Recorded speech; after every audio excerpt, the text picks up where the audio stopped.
Assalamualaikum warahmatullahi wabarakatuh. Saya Nurik Merusli, NIM 09105803220015, Prodi Ilmu Pemerintahan semester 6 kelas F.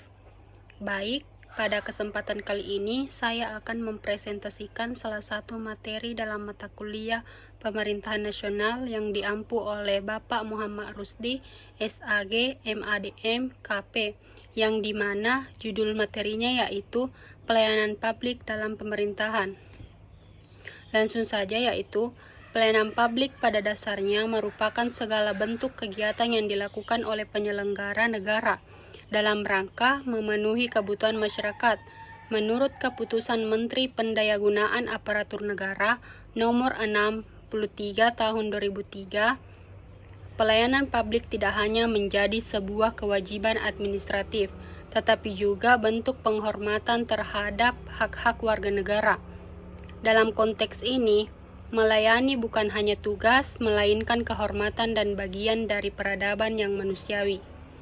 Hal ini sejalan dengan pandangan George Fall yang menyatakan bahwa melayani masyarakat adalah dasar dari terbentuknya masyarakat yang beradab dan saling menghormati. Seiring berkembangnya zaman, paradigma dalam pelayanan publik juga mengalami perubahan besar. Dahulu, pelayanan publik hanya dianggap sebagai urusan administratif belaka, di mana masyarakat hanya menjadi objek dari pelayanan tersebut. Namun, paradigma baru menempatkan masyarakat sebagai subjek atau pelanggan yang memiliki hak untuk mendapatkan pelayanan terbaik. Pemerintah kini tidak hanya sebagai penyedia, tetapi harus mampu bertindak layaknya seorang manajer atau CEO yang memahami kebutuhan, merancang sistem, serta mengevaluasi proses pelayanan agar bisa lebih baik ke depannya. Dalam praktiknya, pelayanan publik dapat diklasifikasikan menjadi 4 jenis utama. Yang pertama yaitu pelayanan administrasi seperti pengurusan KTP, SIM, dan dokumen kependudukan lainnya. Kedua yaitu pelayanan berupa barang seperti distribusi air bersih atau listrik. Ketiga, pelayanan dalam bentuk jasa seperti layanan pendidikan dan kesehatan.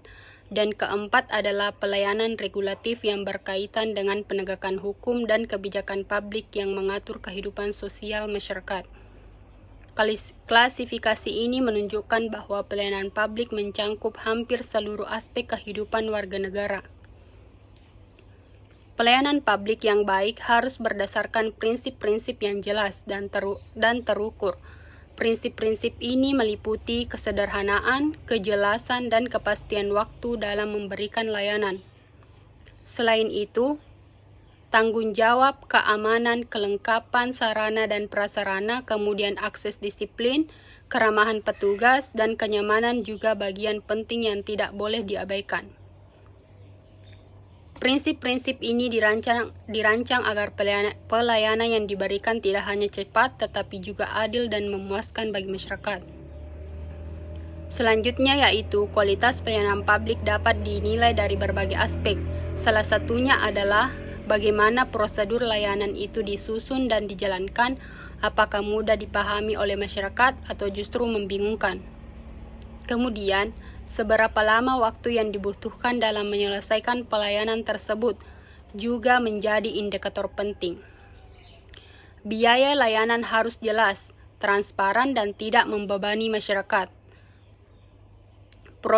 Produk akhir dari pelayanan juga harus sesuai dengan harapan masyarakat dan ketentuan yang berlaku. Tak kalah penting adalah kesiapan sarana dan prasarana serta kompetensi petugas yang memberikan layanan, karena kualitas pelayanan tidak akan maksimal tanpa sumber daya manusia yang profesional. Dalam membentuk organisasi, pelayanan publik yang prima dibutuhkan pemahaman yang kuat dari setiap anggotanya mengenai tujuan organisasi dan peran masing-masing. Setiap pegawai harus menghargai keberadaan satu sama lain, saling mendukung, dan bekerja sama sebagai sebuah tim yang solid. Budaya kerja yang berorientasi pada pelayanan dan perbaikan berkelanjutan harus terus ditanamkan agar pelayanan publik bisa terus berkembang mengikuti harapan masyarakat. Organisasi juga harus mampu membaca kebutuhan dan harapan pemangku kepentingan serta memiliki inovasi yang berkelanjutan. Untuk mencapai pelayanan publik yang ideal, beberapa langkah strategis perlu dilakukan. Salah satunya adalah membangun kesadaran dari aparatur pemerintah bahwa mereka adalah pelayan masyarakat. Kesadaran ini menjadi kunci utama dalam memberikan pelayanan yang tulus dan berkualitas. Selain itu, masyarakat juga harus didorong untuk menjadi konsumen yang aktif, berani memberikan masukan dan kritik terhadap kualitas pelayanan yang mereka terima. Pemerintah juga bisa mengadakan kompetensi pelayanan antar instansi untuk mendorong semangat inovasi dan perbaikan berkelanjutan. Sebagai penutup, pelayanan publik adalah wajah dari pemerintah itu sendiri.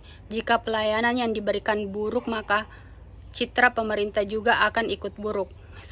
Sebaliknya, pelayanan yang baik akan meningkatkan kepercayaan masyarakat terhadap negara. Oleh karena itu, kolaborasi antara aparatur negara dan masyarakat sangat dibutuhkan demi menciptakan pelayanan publik yang bersih, efisien, dan manusiawi. Itulah presentasi dari saya. Billahi fisabilil haq, fastabaqul khairat. Assalamualaikum warahmatullahi wabarakatuh.